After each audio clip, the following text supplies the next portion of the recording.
അപ്പത്തിനും ചോറിനൊക്കെ പറ്റിയിട്ടുള്ള നല്ല ചിക്കൻ ഉലർത്തിയതാണ് എന്ന് നമ്മൾ പരിചയപ്പെടുത്തുന്നത്.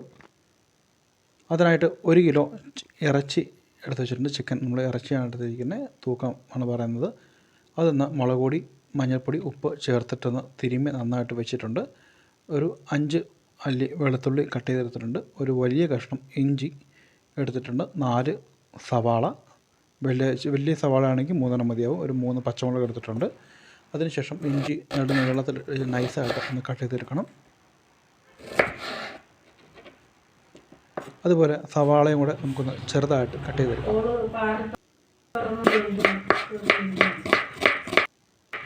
ഏറ്റവും കനം കുറച്ച് അരിയാണെങ്കിൽ അതായിരിക്കും ഏറ്റവും നല്ലത്.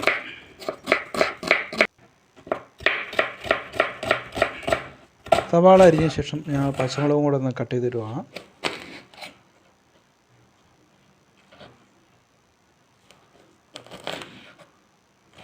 അതിനുശേഷം വേണ്ടത് തേങ്ങാക്കൊത്താണ്. ഞാൻ അരമുറി തേങ്ങയുടെ കൊത്ത് ഞാൻ എടുത്തിട്ടുണ്ട്.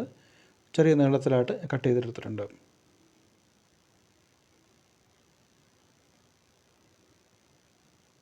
അതിനുശേഷം നമ്മൾ അടുപ്പ് കത്തിച്ച് ഒരു ഉരുളിയാണ് എടുത്ത് വെച്ചിരിക്കുന്നത്.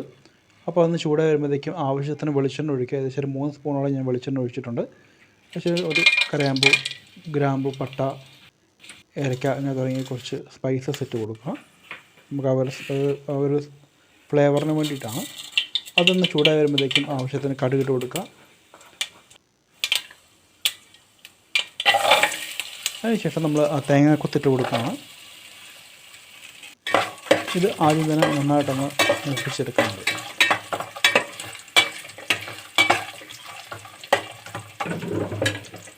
ഒരു 1/4 ടീസ്പൂൺ മഞ്ഞൾപ്പൊടി ചേർത്ത് കൊടുക്കുകയാണ്. അതിനുശേഷം വീണ്ടും നന്നായിട്ടൊന്ന് മിക്സ് ചെയ്യണം. എല്ലാവർക്കും ഇത് സിമ്പിളായിട്ട് ചെയ്യാൻ പറ്റുന്നൊരു ഡിഷാണ്. അതൊന്ന് ചൂടായിട്ട് വരുമ്പോഴത്തേക്കും നീളത്തിൽ അരിഞ്ഞ് വെച്ചിരിക്കുന്ന ഇഞ്ചിയും അതുപോലെ വെളുത്തുള്ളിയും കൂടെ ഒന്ന് ചേർത്ത് കൊടുത്ത് വീണ്ടും ഒന്ന് നന്നായിട്ടൊന്ന് വഴറ്റിയെടുക്കാം.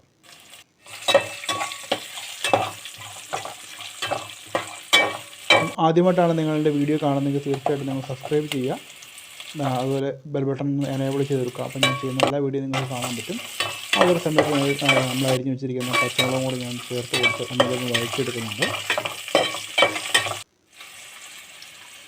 അതിനുശേഷം നമ്മൾ സവാളയാണ് ചേർത്ത് കൊടുക്കുന്നത്.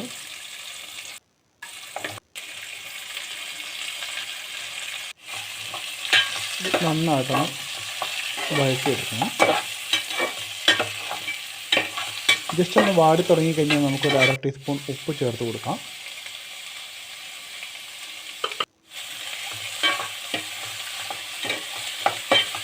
നമ്മളത് ഒരു തുള്ളി വെള്ളം പോലും ചേർക്കാൻ തന്നെ നമ്മളിത് തയ്യാറാക്കുന്നത്.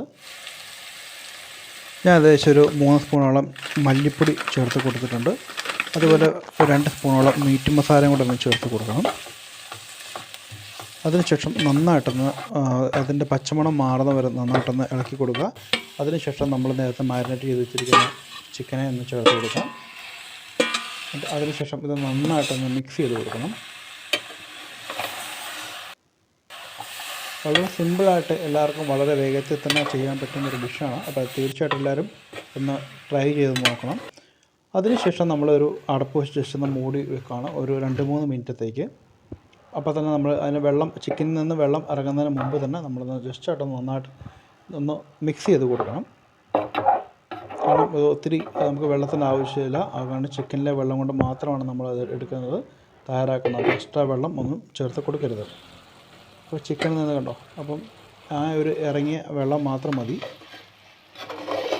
വീണ്ടും നന്നായിട്ടൊന്ന് മിക്സ് ചെയ്ത് ആ വെള്ളം നമുക്ക് ചിക്കൻ വെന്ത് വരുമ്പോഴേക്കും ആ വെള്ളത്തെ നമുക്ക് തുറന്ന് വെച്ച് ഇളക്കി വറ്റിച്ചെടുക്കുകയാണ് നമുക്ക് വേണ്ടത്. അതിനുശേഷം ഞാൻ ഒരു സ്പൂണോളം ഗരം മസാല ചേർത്ത് കൊടുക്കുന്നുണ്ട്. പെപ്പറിൻ്റെ ആവശ്യം വരുന്നില്ല. അപ്പോൾ നമ്മൾ രുചികരമായിട്ടുള്ള ചിക്കൻ ഉലർത്തിയത് തയ്യാറായി കഴിഞ്ഞു. അപ്പം എല്ലാവരും ട്രൈ ചെയ്യണം. അപ്പം അതിനുശേഷം നിങ്ങൾ ഉണ്ടാക്കിയ ശേഷം എന്തായാലും കമൻറ്റ് ചെയ്യുക. അപ്പം നെക്സ്റ്റ് വീഡിയോയുമായി വീണ്ടും കാണുന്നവരെ ഗുഡ് ബൈ.